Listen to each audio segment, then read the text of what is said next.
Welcome to Human Risk, a podcast dedicated to the understanding of human behaviour as a risk. Here's your host, Christian Hunt. Hello and welcome back to the show. What if the biggest misunderstanding about AI isn't what it can do, but what it's doing to us? And what if the smartest conversations about tech don't start with engineering, but with psychology? My guest on this episode is Dr Guy Champniss, a social psychologist with a sharp eye for how businesses really work and what they get wrong when it comes to understanding people. In this episode, we explore how behavioural science offers a powerful lens on the way organisations adopt AI, the myths they tell themselves, and the hidden impacts they don't always see coming. From credibility loss and trust erosion to what happens when your chatbot outperforms your people, Guy unpacks the subtle and often surprising ways that AI is reshaping the workplace. We also dig into why some companies still think of thinking as optional and how business schools are grappling with a generation of students outsourcing their minds. It's a wide-ranging, engaging, and at times provocative discussion about how we work, what we value, and what the future might look like if we keep trying to optimize the human out of the loop. It's my discussion with Dr. Guy Champniss on business, BeSci, and AI. Guy, welcome to the Human Risk Podcast. Thank you very much, Christian. It is a pleasure to be here. It is lovely to see you again. We know each other reasonably well, but we've only met twice in person, one of the challenges of the pandemic. And you like me, are sort of fascinated and do all sorts of interesting things in the behavioural science space. But rather than me telling my listeners about you, why don't you give them a quick pen portrait? Yes, you're right. I feel like I've known you for half of my life. I'm so sorry. Which is quite a significant chunk of time. I remember us meeting in a cafe in London. What felt definitely pre-COVID, which for all of us it's another time, isn't it? So as a quick background on me, I'm a social psychologist by training, and I try and use that in the workplace under that sort of catch-all term of behavioural science, and that means in areas such as employee engagement and employee behaviour change, customer and consumer behavior, a little bit around sort of culture change and organizational change. Really, wherever it's possible to convince a company that actually the root or a key part of their problem or opportunity is changing someone's behavior, which I think is a really obvious thing to say, but actually my experience is that people find that very hard.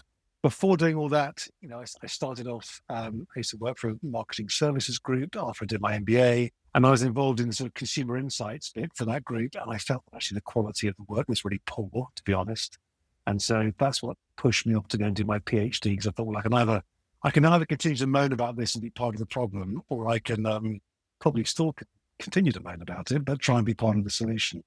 And feel a little bit better at myself. So that was where the motivation came from for the PhD, is to sort of go away and, in theory at least, arm myself with a set of skills where I felt more confident and more credible in having these conversations with businesses and say really around what behaviors do you actually need to change? What behaviors do you need to align to make all these wonderful initiatives, this innovation, this strategy, to give them a better shot at actually working? Because I think we know that if you can't get the behaviors in place, the best laid plans and all that, corporate history is littered with failed initiatives in that respect. And I think a lot of the time, the problem sort of rests with not having thought about the people. And it's really interesting when you talk in those terms, because on the one hand, it's blindingly obvious and it's recognized in certain dynamics. And marketing has always recognized itself as a discipline that's trying, sales, I guess, to an extent, trying to persuade people to do something. But as you say, there's pretty much no part of an organization that won't on some level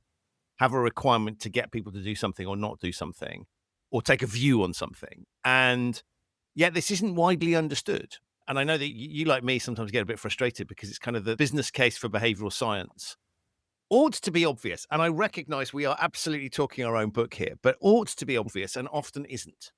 Yes, I agree. And I also, yes, you and I are both very well placed to know that we are probably profoundly biased in that view. But I agree. I mean, I do some work. I do quite a bit of work with the business school, i.e. business school in Madrid, and teach on various programs there. And you see it in people's faces when you walk in. They think, so what's this person got to do with this business program we're doing, whether it's the MBA or specialist masters, whatever it may be. And so every time I open with a few slides, it simply say, every business, or my argument is every business is interested in changing someone's behavior.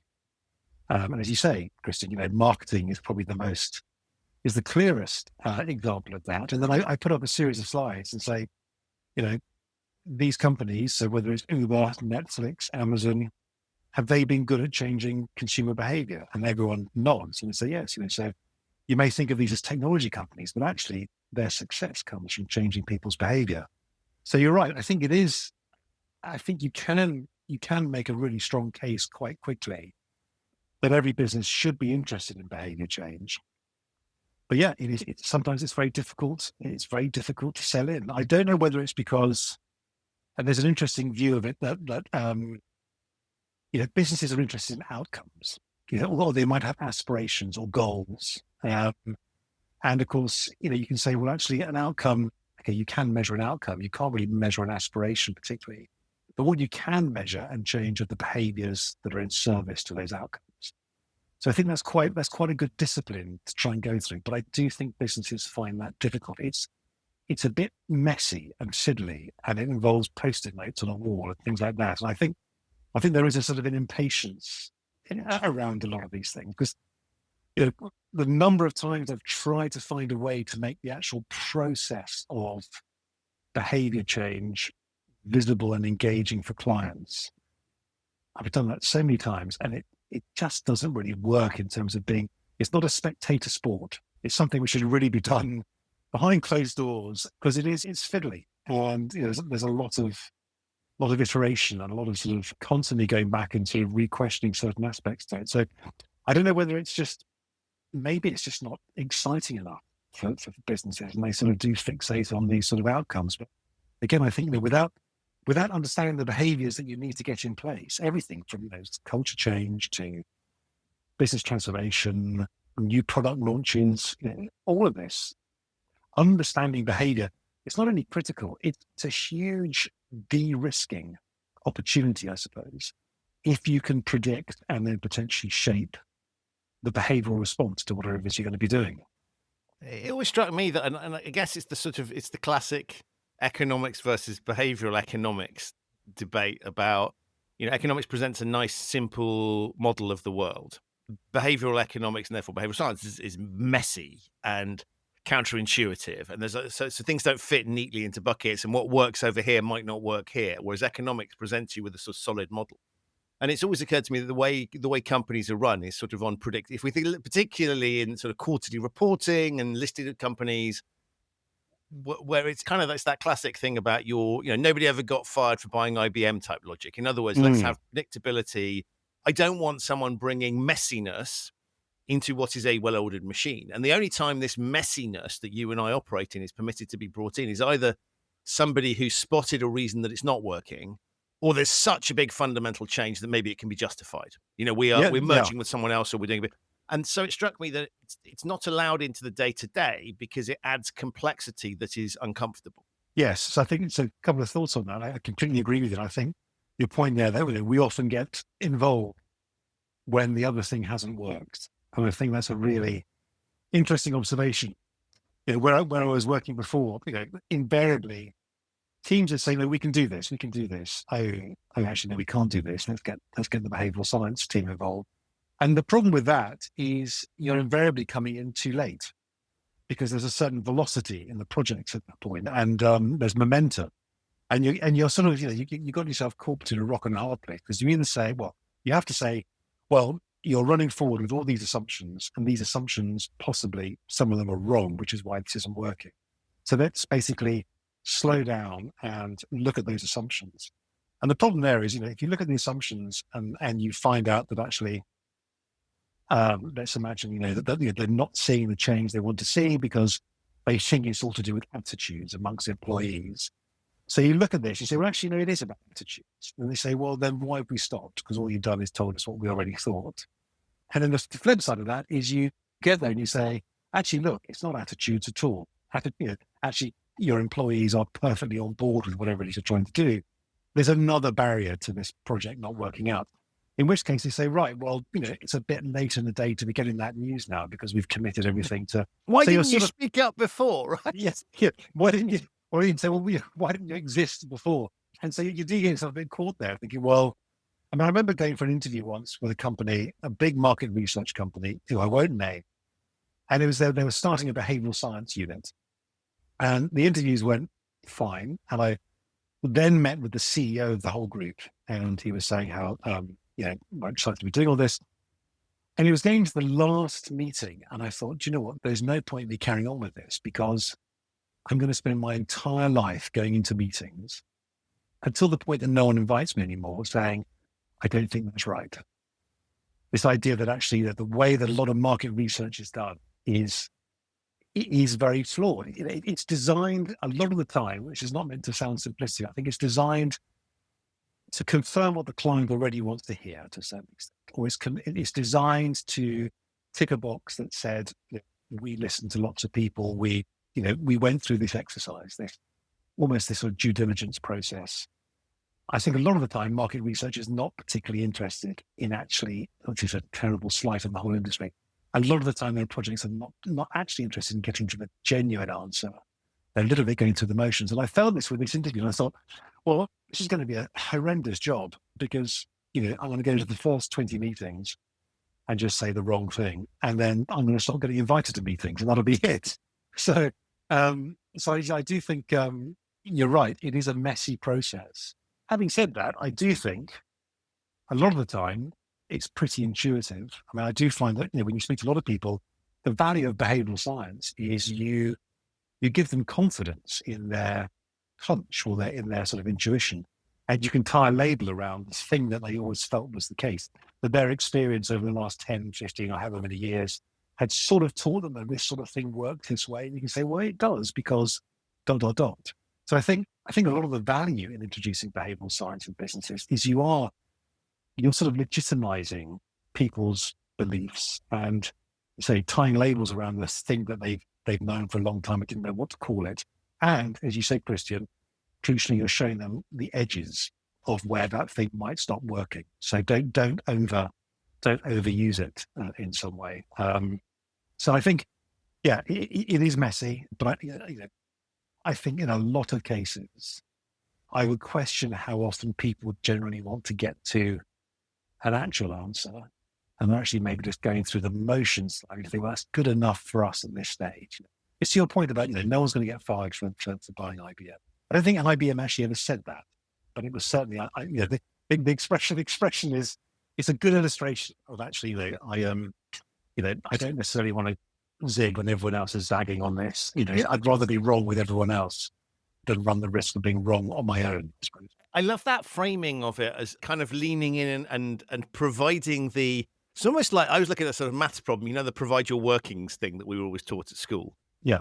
Where it's sort of like, this seems to be doing quite well. Give me some sort of just the footnote stroke working to explain why this is working. So one, so that I can justify my existence and my strategy, but two, so that I can double down on the bits that are successful. And so that's great I love it when that happens. The flip side, as you say, is it's not working. We've tried everything else. I'm being slightly exaggerating for a fact, but it's like, might as well let them in because what harm can they do? It's not working. And I think it's almost recognizing in selling behavioral science, you need to use behavioral science. So it is about recognizing people's propensity to take advice. What might the drivers be of them not taking advice? And kind of like living by your own principles. So I always think one needs behavioral science to sell behavioral science. And if you're blindly coming in and sort of like a bull in a china shop and not recognizing that this is about persuading people to accept your ideas and your way of thinking, then you're not really demonstrating the underlying skill set that you're purporting to sell. Yes, I think that's a very good point. Yeah, that's a very, very good point. I think I see a lot of people touting sort of, applied behavioral science services. And a lot of it seems to revolve around, I can give you 6 1-hour presentations on, in total, 20 interesting aspects of decision making and how it sort of goes against the grain, etc. So I think there probably also is also that actually there isn't necessarily the language in the discipline to properly plug in at the very senior levels. But I think part of that involves not talking about behavioral science at all, really. I mean, behavioral science should just be it's an informing way of solving a problem. Does it necessarily need to be called out? I think maybe not a lot of the time. I think probably the people that do this really well present themselves as specialists in other areas. And they use the behavioral science is almost like sort of the intel inside that makes their chip run faster and more smoothly than someone else's chip in terms of how they try and solve the problems. I absolutely love that, because that chimes with a lot of, my view is always, if I'm going to work with an organization, the number one accusation that you could level at me, entirely legitimately, is what the hell do you know about what happens here? And that might be here in terms of the sector, might be the geography, might be that specific organization. And even organizations I've worked for have changed over time. The pandemic is a good example of it. It has changed. People have changed their operating processes. Potentially the business models had to change. We've got AI. So there's a load of shifts that have happened. So even if I did know something about it, and even if I've worked in one of the, I don't necessarily know about what's going on in their organization. And so it's always struck me that one can't come in with a sort of like, I know best about what's, there's a case of saying, I need your help to make sure this works within your organization. And so there's an element of co-creation there. And I think you're absolutely right. It's coming in as sort of like, this is the gospel of behavioral science. This is what we must do. I think it needs much more subtle handling. And to your point, we have to take people on I hate the phrase, but we have to take people on a journey. And so I'm always impressed by the people that can kind of wear it very lightly, understand it indeed. I mean, Rory Sutherland would be a great example, right? Someone who really knows their stuff, but presents it in a very engaging manner. And I kind of think it's about, not coming in and saying, this is what you should do in your organization, but let's try and think about the problem. And I'll bring some experience from outside and some science and some whatever, but we should work on this together, because it's going to, for it to be sustainable within an organization, it has to be owned by the people within that organization, which again is a very human dynamic. Well, I think there was a distinction called out to me when I started the business school, where obviously all these sort of long-standing professors there, they do a bit of research, they do a chunk of teaching, and then they have their sort of consulting businesses on the side. And actually that's the wrong way to describe them, because they say, you don't want to get involved in consulting. That's what they all say. There's a difference between consulting and advising. And they said, if you consult, you're being paid to solve someone's problem. If you advise, you're being paid to tell them what you know. And they take that information, they take that knowledge, and they go away and solve their problems themselves. I think that does sort of touch on what you're just saying there in terms of having that humility when you walk into an organization. That you don't know how the business works. I think you can use that to your advantage sometimes, because it allows you to stand on a couple of landmines and not die, because you don't know the politics, you don't know how sensitive that issue could be. So you can ask some fairly blunt and stupid questions. But I also think the other advantage of not knowing the industry very well is, not to generalize, a lot of the time, the problems that one particular industry or sector faces, they feel very unique to that sector. But if you look left and right, they're extraordinarily similar to the ones either side. And, so you can, there's some quite low hanging fruit in that respect, I think, in terms of saying, well, actually, I was with a completely different company, a completely different industry, last week. And, this is the conversation we had there, which seems to be relevant to this one just here. So, but I do go back to your point about sort of, how do people sell behavioral science? The number of times I've had people say, I think we need some behavioral science. I think we need to. I said, really? How much? A meter, 2 meters? Like a sort of recipe, a sprinkling, or would you like a teaspoon? I know. Well, I feel like I'm selling runners for science. How many stairs exactly? How wide the runner? Do you want it finished on the edge? Do you want a pattern on the edge? Feel the quality of this behavioral science is lovely. This is, that there is. I mean, I literally have had people say, we need some behavioral science. So, but again, there's always in situations where it just hasn't worked so far. And they think, it's a combination of, can we save this with some behavioral science, or probably more accurately, as you just described, they think, well, we're sunk anyway. So let's just, throw a bit of workings on the wall to make it look as if we're doing our best. But it's really interesting, because that framing of it, I think, is fascinating, because it sort of suggests they're not currently deploying behavioral science. Now, I would argue that we're all deploying it, or in the same way that there is no such thing as a neutral choice architecture. You are deploying. You might not be deploying it well. You might not be deploying it, in the manner that you think, but you are doing things. You are using social proof on some level. You will Yeah. be, confirmation bias will be kicking in at some point, and we can list all these things. And I'm never a fan of the sort of conversations, and I know you're not either, where people sort of go, let me just stop you there, Guy. That's an example of confirmation bias, right? Sort of like, right, I'm bringing a new thing. I'm gonna circulate what's going on. I think sort of wearing it lightly and go, you're probably already doing some of this stuff. Some of it you'll be doing brilliantly. Some of it you probably won't be doing brilliantly. And here's some other things that you might want to think about. And so it's not a sort of new toolkit that's on the pitch. It's let's have a look at the tools you're already using that deploy behavioral science on some level. Let's see if they're effective or not. And let's see what might be missing. What else could we bring in? So let's stop doing the things that are potentially unhelpful. And let's start doing some additional things maybe that are more helpful, recognizing, and this is also where I think it's fascinating to move out of disciplines that are measurable by, for example, sales. So a lot of the work I do, compliance, it's difficult to prove that you've stopped something from happening. And so when you look at, we're just trying to improve the world. And so that becomes murkier and harder to prove and everything else. But I think it can sit nicely alongside what you're doing. To your point, it's not sort of like, oh, we better bring some behavioral science into the mix, like it's a spice that we add. The spice is already in your food. I'm really mixing metaphors, but you know what I'm talking about. I do. But I mean, I can go further than that. And so I worked for one company where they actually genuinely discussed whether strategic thinking should be an option that the client can choose to buy or not. So they're actually going to basically put forward solutions. So there's solution A at X pounds. Right. And then there's solution B at 2X pounds. That includes strategic thinking. So there's the unstrategic cheap option or the non-strategic cheap option. So there's one option, which is a couple of baboons and a chimp just randomly hitting a keyboard for you. And that's not going to be cheap either, by the way. Or you can actually have some people think about this before they respond. And I just thought it was extraordinary that, it's like making a steering wheel an optional extra in the car. Oh, you wanted the steering wheel added. Okay, you didn't say that, but okay, we'll put it in. It's and I found, for professional services business, the fact that it didn't quite get out of the door, but it got very close to getting out of the door in terms of, this is how we're going to tier our service now. We're going to give you, sort of quick and dirty, non-thinking solutions, which are going to be nice and cheap. And we're going to give you sort of more expensive ones where we actually bother to think about your problem a bit. So yes, there was no wonder that we used to get requests to say, can we have a couple of meters of behavioral science to add to this as well, please? So talk about some of the either work that you've done or the kind of work that you're doing, because you're always, and your point around cross industry is a good illustration of this. You deploy yourself in all sorts of interesting areas. So you're not somebody that just specializes in one specific thing.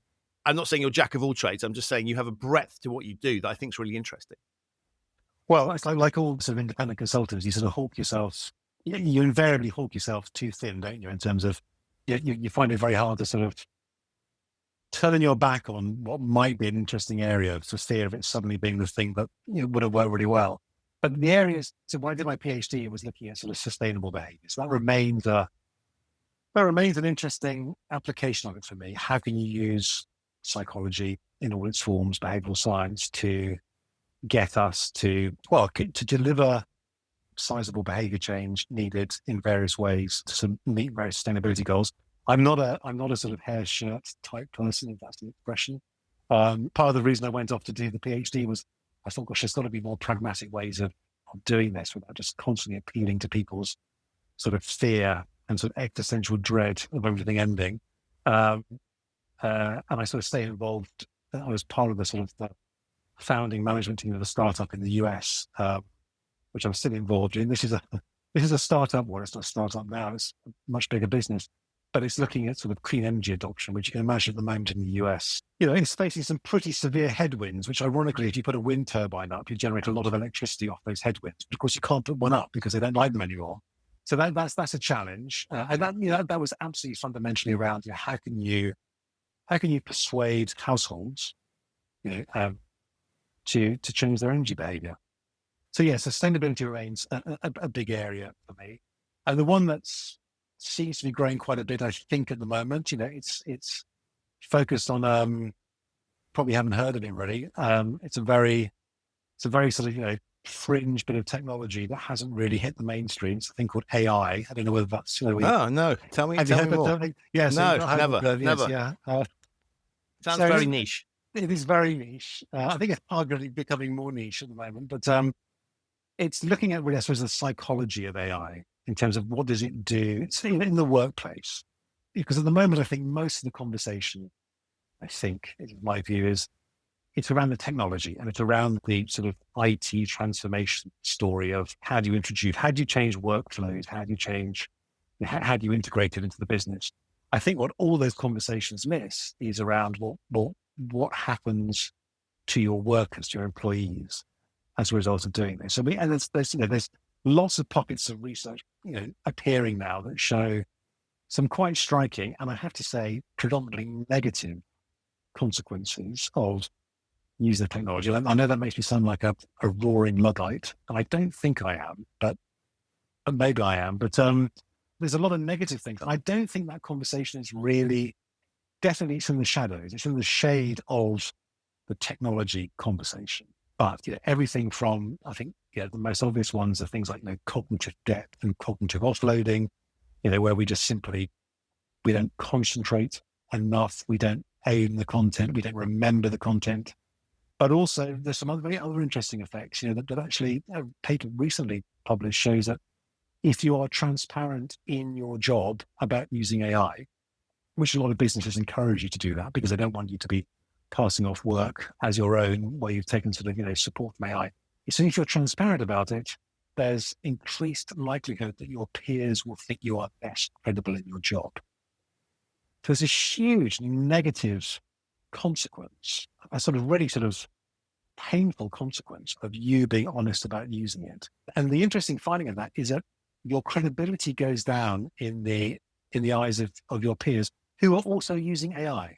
So even though they're using it, they think less of you for using it. And if we sort of piece it together and say, well, actually, we know that credibility is a huge component of what builds trust in businesses. And without trust, teamwork and collaboration becomes very, very painful for us because we think that we're at risk of psychological or physical harm because we can't trust other people. I generally don't think you can really sort of overstate the potential sort of pernicious consequences, maybe not of the technology, but certainly of the rate at which we're going at it, in terms of thinking this is just a case of plugging the thing in and turning it on and sort of, pushing it into sort of workflows. I saw a McKinsey piece recently, and they were sort of extolling the virtues of AI because it had been introduced in a call center, and an AI chatbot was feeding in real time potential responses to individuals, to call center operatives, frontline sort of staff, in terms of what to say. It was interpreting the tone of voice of the caller to try and say, actually, they sound a little bit rattled or, they're annoyed. So try this again. And then when you finish the call, it would then give you instantaneous feedback on how well you did. And McKinsey sort of presented this as a glorious, no holds barred win for that particular organization. As a sort of psychologist, I looked and thought, that's made their job pretty shit, hasn't it, really? Because, you're taking away that sense of autonomy or agency. And suddenly this chatbot is telling you how to talk to people. It's possibly getting to a view of what state of mind they're in, maybe before you. But my goodness, people that do that job well are very good at reading who's on the other, what the person's like or what frame of mind they're on the other end of the call. And I think that if we go back to that sort of classic, what motivates us to go to work, agency, mastery in terms of skills and social connectedness or relatedness, I think AI is almost the perfect technology to whittle those things away. You don't feel like you have agency. You don't feel like you're as skilled as you were. And also you don't interact with your colleagues as much because you're all plugged into your own personal AI agent, for example. So I think, that's being a bit alarmist, but I'm saying it to make the point that I think the next wave of that conversation doesn't need to be about the technology. It needs to be about the psychology of it. You're pointing towards one of my favorite mantras: just because you can doesn't mean you should. And we're back to that famous clip in Jurassic Park where, your scientists never stop to think about whether they should be doing this or not. And I think it's really interesting when you look at something like that paper that you referred to, which sounds fascinating, and I'll get hold of it and put a link to it in the show notes. But Yeah, I'll share it. Yeah.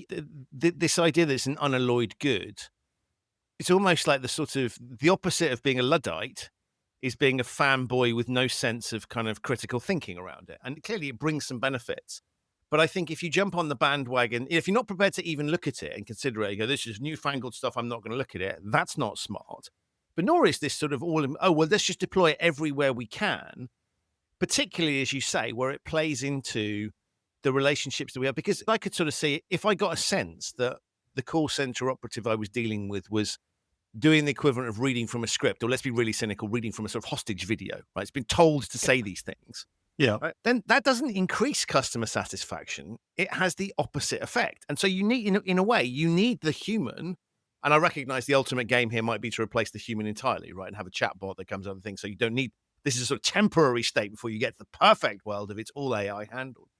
And maybe the AI chats to my AI and when there aren't any humans involved at all. But as you look at that thing, there are huge risks here. If the idea is to give me a bigger customer satisfaction, then you've got to be damn sure that this isn't going to have detrimental impacts in terms of how the thing is delivered to me. And what happens, for example, if the AI crashes out, right? There's an outage, and the person then has to pick it up. And it's a little bit like the self-driving cars that hand it back to you just as it's about to crash because there's no way out of it. I think there's this fascinating sort of thing here about, yes, when it works well, it works really well. And I don't know if you saw so Mark Zuckerberg was demonstrating the new Meta glasses, and the demo went wrong. And I just thought it was like the ultimate. This is how these things work. And there must be a problem. There's a problem with the There's some nonsense about a problem with the Wi-Fi. And I just actually, what you've brilliantly illustrated here is these things can do amazing things, but actually, we also need redundancy in the system. We learned that through COVID. And if we have humans in the mix, then we've got to recognize that actually they're not machines. And behavioral science tells us that they are influenceable, sure, but they're not. And so I think all of this stuff is super fascinating. And if we've got to start looking at how we can run. But if we run too fast, to your point, we're running into really bad space. Yeah, I agree. And I think, yes, there's lots there, isn't there, really? I saw a post on LinkedIn in the last day or two from one of the other business schools. One of the professors there was advocating for also trying to highlight the missed opportunity currently with AI, saying actually all we're using it for at the moment is these sort of low rent, low risk automation exercises. So where the real potential here is to deploy AI in, I think, what he called high density problems. So in other words, where these are really knotty issues, but where the solution has huge benefits, but also by association, there are huge risks of the wrong, like a false positive occurring. And he used the example of, don't use AI to do your shopping order every week. Use AI to monitor your baby at home whilst you're at work.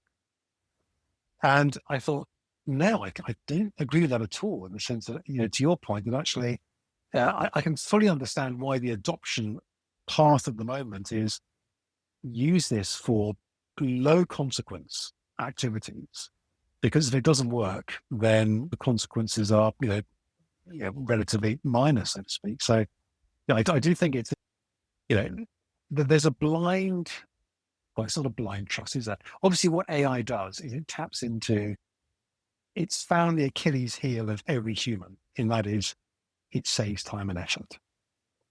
And if there's one thing all of us love to do, is to avoid effort. Effort is a cost to all of us. So it's catnip for all of us in that respect. But I think, yes, the misplaced belief in the quality of the outputs is dangerous. I went to a presentation a couple of weeks ago in London, and it was, what can behavioral science do to improve the development of AI? I think they had about 1,400 people sign up for a 60 to 100 capacity venue. So obviously a really important topic, but the conversation they weren't computer scientists. They worked in behavioral science. They said, well, the biggest contribution that behavioral science can make is it can basically encourage the designers to build AI that thinks more carefully than it currently does. That was them, to think more carefully. I thought, but it doesn't think. There is no thinking going on. And I thought, well, this is my view. So I went and spoke to a couple of computer scientists and I said, does AI think? And they said, no, it does not think. It is a very sophisticated version of the autocomplete you and I have on our smartphones. It's looking for what's the probability the next word here is going to make the most sense and be most useful just then. So there's no thinking going on here. And I think that those metaphors, that language we use around describing it, I'm not saying it's dangerous, but it's hugely influential in terms of how we potentially trust the technology. I personally think, one of the big drivers of trust in any situation is if I can gauge what's motivating you, Christian, to have this conversation with me. And that gives me it's my early warning system in terms of, well, can I trust you in this conversation? I hope you've worked it out by now. I have worked it out, don't I? But AI has no motivation. If there is any motivation in AI, it's a line of code or it's a switch somewhere. So I think it's very difficult to trust the output. Nora O'Neill, the philosopher, when she gave the BBC Week lectures 20 odd years ago, in response to all the corporate scandals around, reporting scandals, and there was this big push for transparency in reporting. And she goes, transparency is all well and good, she goes, but transparency only removes the ability to cause harm. It doesn't get anywhere near the motivation to cause it. But I thought it's a really interesting thing. The world was a very different place back then. It's a very sort of analog example, but I think it's relevant here in the sense of actually, transparency. I'm going to paraphrase it really clumsily. Transparency stops me doing something. It doesn't take away my desire to do it, sort of thing. And I think that's a big challenge with AI at the moment in terms of our belief in it. We don't know where its motivation comes from. I think your comment around language is spot on. If I take the term hallucinate, suggesting or thinks or any of these things, it's as you say, it suggests that there's a human motivation behind it that just isn't there.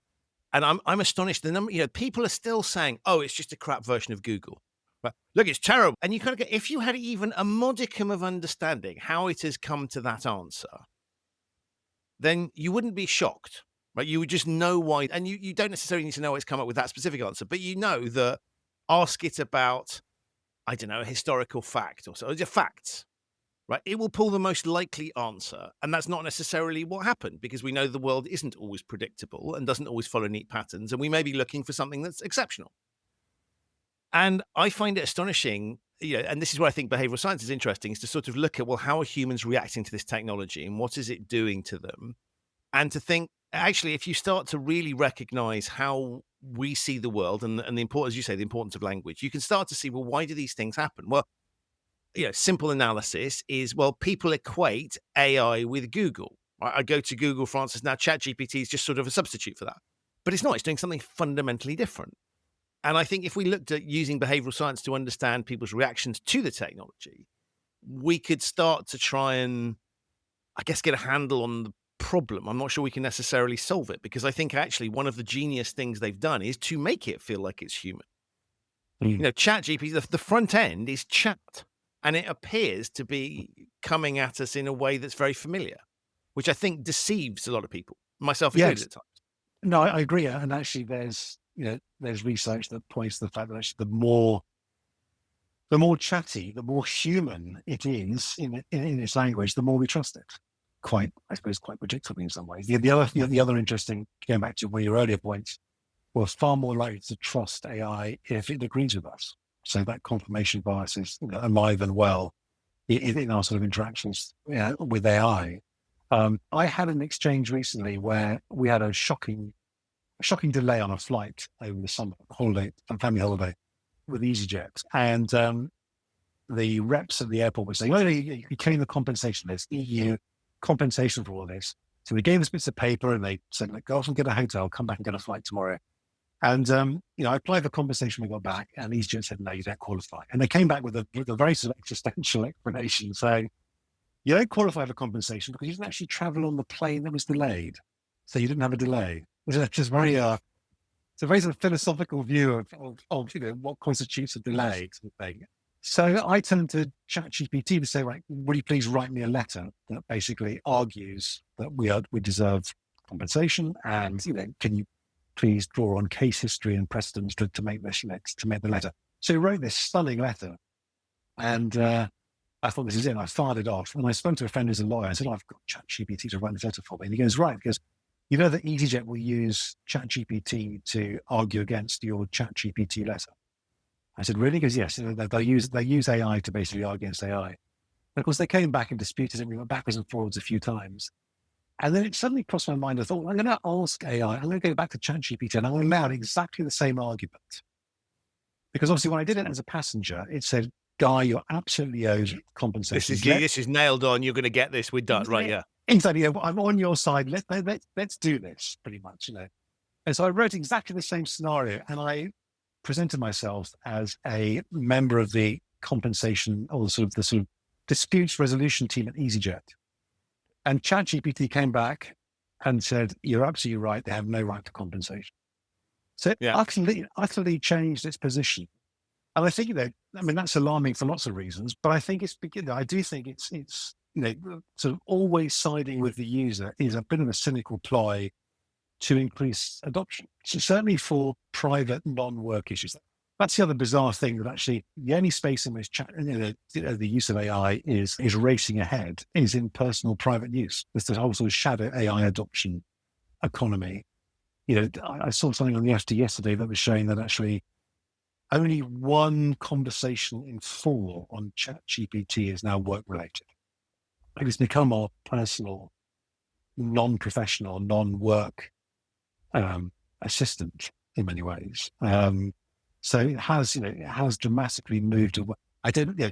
Is that what they envisage for it? In terms of it becoming this critical sort of assistant in the workplace. Well, it's not there at the moment in terms of any one query in 4 has anything to do with work. So part of me is nervous about that. But here's an alternative narrative, which would be to say, firstly, maybe larger organizations have enterprise solutions, and therefore it's not AI is not being used. It's just those tools, models, whatever, aren't being used for work things. And lots of the people I work with have done the kind of, we've banned its use, right? Which of course is hilarious, because I suspect if somebody could find a useful use case for it for work, they'll just do it off the reservation, right? As if you can possibly save time. But the thing I find really interesting and potentially positive about the widespread personal use bit is that it means people are playing with the tech and actually are playing with it I wonder whether the use cases might not be broader. And so there might be, with a positive light on it, might be something incredibly good for society in that we're all playing with it. And I know that I set it tasks that that aren't massively, to your earlier point, aren't massively high significance, but I'm just intrigued to see what it'll do. But I like the idea of AI literacy increasing, but I'm massively worried about people using it for significant decisions, and that's everything from self-harm type situations through to building relationships with it. And there was a horrific thing recently where they were talking about the ChatGPT's upgraded models. There was a risk when they upgrade the model that your chat history doesn't flow through. And therefore, that people who've built relationships with, say, ChatGPT 4, if they start using ChatGPT 5, the very thing they go back to it for, which is it knows me really well, starts to disappear. Now, that's not a problem if you're going for a one-off request, but if you've viewed it as a human substitute, that's problematic. And so I think there are all these sorts of dynamics. But again, all of this stuff points back to your earlier comment about we don't really know. We haven't really thought it through. We're just deploying it. And I was thinking about this in the context of, I do work with law firms. I think about legal advice, right? If you're a tech company, this sort of minimal viable product, let's chuck it out. If you're a lawyer or a medic or an accountant, whatever, you did minimal viable advice, right? I'm not quite sure whether this is that's negligence. And I think maybe it doesn't matter if you're releasing an app, I don't know, Maps app or something that you're going to upgrade over time. But I think we don't understand the impacts of this. And so the MVP logic, I think, is also quite dangerous. They sort of chuck this stuff. Let's just chuck it out there and see what happens. The sort of fuck around to find out logic. Well, the consequences of that are potentially very severe. And so I taint my positivity around AI literacy with a fear that, to your point, it's going into all sorts of aspects of society that we don't fully understand. We saw what happened with social media. Yes. Yeah. So that's interesting, because I do know that one environment where chatbots have been very useful is in speaking to patients about their condition. So not offering advice, but in terms of getting people to talk about symptoms, for example. And that's been really useful. They reckon that happens because there's no risk of judgment or connotations or associations with whatever you're saying, because you're just talking to a synthetic listener. But it does mean that people are more open about their symptoms, which means actually diagnoses can be earlier and all the benefits that come from that. So there are some positives there. And I saw a piece this morning somewhere, I think it was on the FT, it was in the FT this morning, and I can't remember the scope and the context of the study specifically. The conclusion was that a certain cohort, missing something, I can't remember which one it is, but they said actually they'd rather be interviewed by AI than a real person. And again, I think because they feel actually there's no judgment, there's no preconceptions going into the conversation, which again that's an interesting sort of insight into that. But yes, I actually agree in terms of the risks associated with providing advice. We battle with it's a huge conversation. Not it's a battle, but it's a huge discussion at the business school in terms of what do you do with it? How much do you? Obviously, they have to be seen to embrace it, because if you don't like an institutional Luddite, which is not a good look for a business school. But behind that sort of initial delight and sort of apparent comfort, there's a lot of unease, and you got the camp split into two. You get the sort of arch pragmatists who say, well, this is a business school, and there's no way that someone would leave an MBA without understanding how to get their way around Excel and pivot tables really comfortably. So how can they possibly walk out of the business school and not be good at using AI? So it's seen purely as a tool that you need to basically develop skills towards.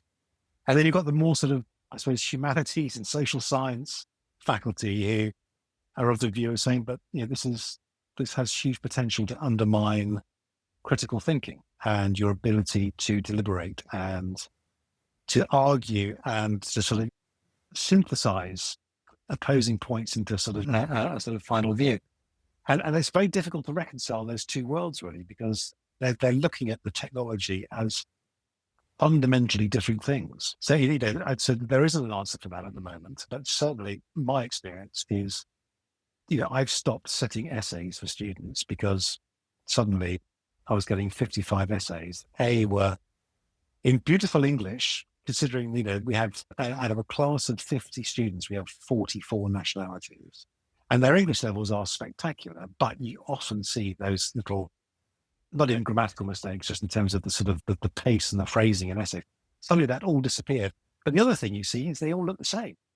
The essays come back, and I don't know whether there's any evidence of it. My sense is, well, actually, if these are sort of probability engines, essentially, surely at some point there's going to be some massive regression to the mean, in the sense that the probability will be that actually this is a better response than this one because this one's being. So in other words, we're all going to converge on the same single idea at some point. Right. And it'll be 42. It'll be 42, obviously. That's sort of split out. Yeah. I read recently that an academic had found it's a temporary fix, but I thought it was smart to that problem, which was if they felt that their students were using AI, they would generate their own version of it. In fact, generate several versions of it, and then call the student in and say, which one's yours? Because if you've written the essay yourself, you'll know which one of the ones is yours. And if you haven't, you won't. Now, obviously, there's ways around that problem. But I thought, well, that's quite a human solution to the problem, and at least showed, it's back to our earlier conversation, degree of behavioural science understanding. You sort of go, well, I can see that to your point around the incentive to use it is there, right? If I can possibly avoid having to spend time writing something and I can pass your test, then of course I'm going to do that, right? We all find those shortcuts. But I love the idea of sort of thinking outside that and going, well, we know that students are going to do this. Therefore, what do we do about it? And I think your solution of, well, I'm not going to set them essays anymore is equally valid, right? Because it's sort of going, okay, I've got to find different ways to incentivize, motivate you and then test you on your knowledge, which is a really good illustration of deploying behavioral science, right? You're just thinking about not what we'd like them to ideally do, but what are they likely to do? And therefore, if I recognize that, I can design the world around that. And so I think it's fascinating that, I guess a business school has business challenges. Right. It's like, what is the business model with this new technology coming in? How does that disrupt us? That's right. But also it raises questions around I mean, just to go back to your point about how do you catch it being used. So there is evidence that our sense of sort of ownership and even our memory of what we've written is very, very poor if we've used AI. So one thing that a few of others at the business school are doing is saying they're still sending essays, but they say we're going to basically choose 6 of you at random at the end, and you're going to have to do a 10-minute viva. And you can't have the essay in front of you, but you'll remember it because you've just written it. And we're going to ask you a series of questions to sort of, test your belief in your essay. And you can just see the look of panic go across, all these people say, oh shit, I'm going to have to remember what's been done. But so I suppose part of the challenge there as well is they sort of need to think, well, what are we actually selling? I mean, there's quite an interesting, maybe it's a bit sort of philosophical, but I think it does tiptoe into sort of the more sort of pragmatic, real concerns, is that every business school claims to be producing the leaders of tomorrow, the folks who are going to balance profit with planet. And so all this, the next best you is actually the expression that the business school where I work at actually uses. And then the flip side of that is one of my colleagues said, well, if we don't sort of clamp down on the use of AI, we're creating a moral hazard for our students in the sense that if they can sail their way through a year, 18 months, 2 years, or 3 years in undergrad, and just rely on Copilot or Claude or whatever, they'll get good grades, probably better grades than most of the people that are actually grafting in the old way. Does that make them ready to go out into the world to make those decisions? No, it doesn't. And, what happens if at some point someone turns around and says, well, I made a judgment call on this decision, which ended up being unethical or compromised the business, but I blame the business school, but it didn't teach me to think differently. I think that there is a question there, which is not purely a sort of academic, sort of intellectual question around, well, actually, what are you selling? And you're not really selling, on an MBA program, at least, you're not selling cost accounting, financial planning, marketing, operations, because you could do all those. You can buy a book. You can study all the content of an MBA for probably about $200 off Amazon. What you're buying is the thinking and the environment that you're in. And so I think, and if we think about all those earlier points around, if you engage with AI and also not, collaboration goes down, credibility can go down, you become more isolated. There's no reason to question whether that would happen in the business school if you're on a program as much as being an employee somewhere. There is a risk that the business schools turn out people that are just really brittle, superficial versions, look quite good in the first half hour conversation of what was always coming out, but are not the right things. And I remember years and years ago, I did a program at Stanford, and it was not long after the .com crash. And someone said to one of the professors, how much responsibility does Stanford take for what happened, considering it was the epicenter pretty much, so many of these startups. And they said, it was the dean at the time. He said, no, we take huge responsibility for that. And then he said afterwards, well, what's the alternative? If we take no responsibility, it means that we're irrelevant as an institution. Right. Yeah, we had no impact on these people. I know, we had no influence on the real world whatsoever. So and I think that sort of is coming back to, for business schools now in terms of, well, you've got to have a position on this, because if you don't, if you just say, well, once they've left, that's their own thing, whatever, then you are sort of, consigning yourself to being an irrelevant institution. And getting back to hard brass tacks about the business model, 75,000 euros to do an MBA program. If the business school is stating, or it's inherent in what it's saying is we're irrelevant as an institution, well, that is going to become both a sort of existential and sort of financial crisis. So I think that there has to be a clear view on it. And I think the president of where I work, he's going full out on the metacognition, the importance of thinking about how you think about problems as being one of the sort of the major skills that business schools need to build. And I think, if that allows us to sort of keep AI not in check, it allows us to sort of contextualize the outputs more effectively and realize where it's valuable and crucially where it's going to potentially cause us harm in some ways, either reputationally or other ways. And I think that sort of metacognition, maybe it's, maybe that school of thought is, ready for a reboot.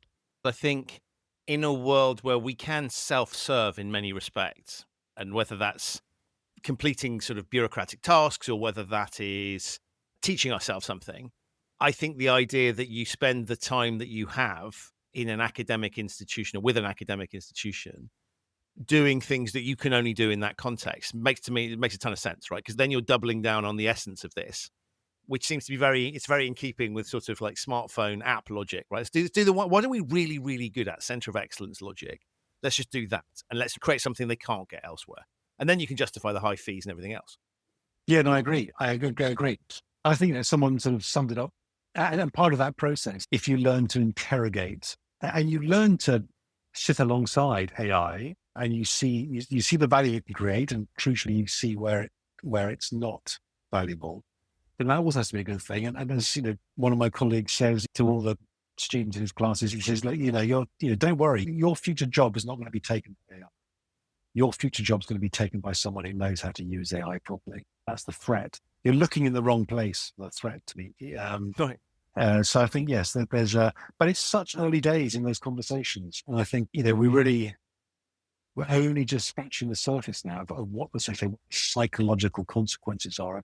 Yeah, maybe it's not even a technology. Maybe technology is the wrong word. We start off by saying behavioural science is a term that maybe should just fade into the background. Again, maybe it's the wrong label for AI. I mean, it's more than a technology, isn't it? I think. Yes, quite what the word is a great question, but I think it's interesting. And I was reflecting as you were talking about people's willingness to talk to chatbots or AI as opposed to talking to humans to reveal things you wouldn't otherwise reveal.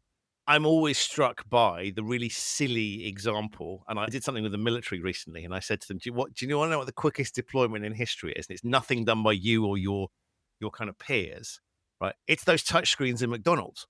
But that's been the quickest rollout ever. Now, why have they done? They sure as hell haven't done it because they're selling less food. They've done it because they're selling more. Now, my theory is the anti-embarrassment thing, right? So it's like that I can go and order 2 Big Macs from the screen. Whereas if it's just obviously me on my own, that's a bit embarrassing talking to someone else because they, even if they don't say anything, they might look at me in a funny way. The terminal can't. And that strikes me as being a good illustration. We know that dynamic's there. Now, whether that replicates across all the time, but that's a good illustration of it. And for me, that's also a neat illustration of the way I think communicating some of the thoughts around behavioral science is to find examples that people can relate to and then to help them think about the broader problem. And so I love the way there's a very behavioral analysis to all the things we've talked about, which is you're looking at how are real humans reacting to these dynamics and what does that mean and how can we manage it? That is, in a nutshell, behavioral science. But to your point, it doesn't feel like a behavioral science conversation. It feels like we've had a kind of tech, behavioral science, probably even other things we could throw to the hopper. But that's all about being human. And so I'm sort of with you, is I think one has to look at all of these topics and think about them together. And maybe the point is actually that in order to solve this stuff, you need to understand enough of the tech and enough of the behavioral science and enough of the other things to kind of be able to pull all the pieces together. Yeah, so I think behavioural science done well is extremely pragmatic. In other words, it doesn't recognise an ideal. It just says, look, however someone interacts with, in this case, technology, that's an insight. I mean, yes, you could take a view and say that's not right, that's clumsy, or that's ignorant in some way, or you can say, well, that's how it happens. So let's go to how that behaviour is actually happening. Yeah. Amazing. Guy, I'm very conscious of time. So you've talked a little bit about what you're doing at the business school. What are your plans going forward? And obviously tell people how they can get hold of you. Yeah, so plans going forward. So I sort of split my time between, I got a few sort of advisory roles, ongoing advisory roles, but I sort of work as an independent consultant alongside my work at the business school. And I'm particularly interested and I'm developing a couple of courses with the business school that looks at this, how can we better understand the psychology of AI in the workplace? How can we protect our employees? How can we ensure that all the work we've done to try and make businesses healthy, happy, and productive environments doesn't get sort of thrown under the bus, to be honest, in this sort of rampant pursuit of efficiency gains through AI. So it's really about trying to strike a little bit of a balance. And I think the pendulum inevitably goes backwards and forwards in those things. So that's my main focus at the moment in terms of how can behavioral science support businesses to have a more holistic sort of human-centered approach to sort of AI adoption, because I fully accept the technology's here. There's no point of the conversation around, is it going to stick? What's it going to do? It's definitely with us. So that work, and again, also sort of work around sustainable behavior change, that continues to be a real interest. And to get hold of me, well, you can either find me through Instituto de Empresa, i.e. business school, which is based in Madrid, or I'm obviously on LinkedIn. And in the UK, at least, I sort of work through my company, it's called Meltwater Consulting, which is all documented on LinkedIn. Amazing. Links to all of those things for those short of a pen in hand or keyboard to the hand will be in the show notes. Guy, as ever, the conversations you and I have had, both virtually and in person, have always meandered and gone into interesting rabbit holes. Absolutely fascinating. I'm sure the listeners have enjoyed it as well. So thank you, one, for another great conversation, and I look forward to many more of them. But secondly, for being a fabulous guest on the show. Christian, it's an absolute pleasure. It's lovely to speak to you. And yes, I look forward to seeing you again at some random venue in London at some point in the probably not that near future. So that's it for this episode of the show. My enormous thanks to you for listening and to Guy for appearing. To find out more about Guy, his work at IE Business School and Meltwater Consulting, plus his research into the psychology of AI, have a look in the show notes. There are links to those there. There are also links to some of the topics that we talked about. If this is your first time listening to the podcast, thank you so much for joining me. You can subscribe wherever you get your quality audio content. It's available on all of the major podcasting platforms. If you like what you heard and have yet to leave a review for the show on whichever platform you're listening to it on, please do so. It helps others discover the show. Of course, lets me know what you think. To discover episodes that you might have missed, and there are well over 300 of them now, visit the show's website, humanriskpodcast.com. I will be back very soon with another episode of the show. But in the meantime, stay safe. And before you turn to AI for an answer, take a second to ask what that might be doing to your judgment. But above all, thank you so much for listening.